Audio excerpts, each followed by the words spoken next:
नमस्कार, जयश्री किचनमध्ये तुमचं स्वागत आहे. सर्वांना श्री स्वामी समर्थ. आज मी तुम्हाला दाखवणार आहे मस्त असा चिकन फ्राय रेसिपी.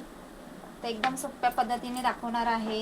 इथं चटणी बनवलेली आहे, पुदिना, कोथिंबीर, मिरची आणि दही वापरून चटणी बनवलेली आहे. पाहू शकता चिकन कसं मस्त असं क्रिस्पी झालेलं आहे. एकदम सॉफ्ट चांगला फ्राय केलेला आहे चिकन. तर लगेच रेसिपीला सुरुवात करूया. 1 किलो चिकन घेतलेला आहे, स्वच्छ धुवून घेतलेला आहे.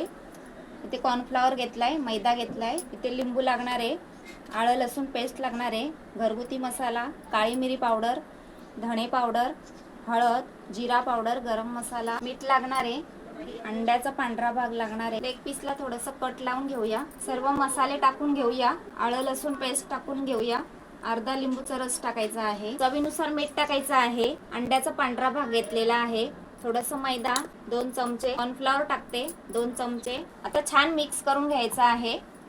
मॅरिनेट करून घेऊया आणि 1 तासासाठी झाकून ठेवूया. चिकन मॅरिनेट करून झालेला आहे, 1 तासासाठी झाकून ठेवूया. गॅसवर कढई ठेवले, तेल टाकलेलं आहे, कढईमध्ये तेल गरम झालेलं आहे.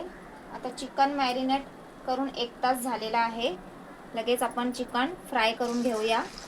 मीडियम गॅसवर फ्राय करायचं आहे चिकन छानपैकी.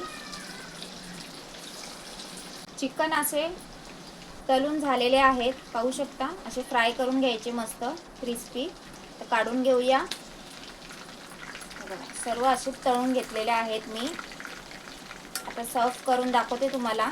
चिकन फ्राय रेसिपी बनवून झालेली आहे, पाहू शकता कशी मस्त झालेली आहेत फ्राय करून चिकन. तर कशी वाटली तुम्हाला रेसिपी चिकन फ्रायची? रेसिपी आवडली असेल तर लाईक करा, चॅनलला सबस्क्राईबर करा. धन्यवाद.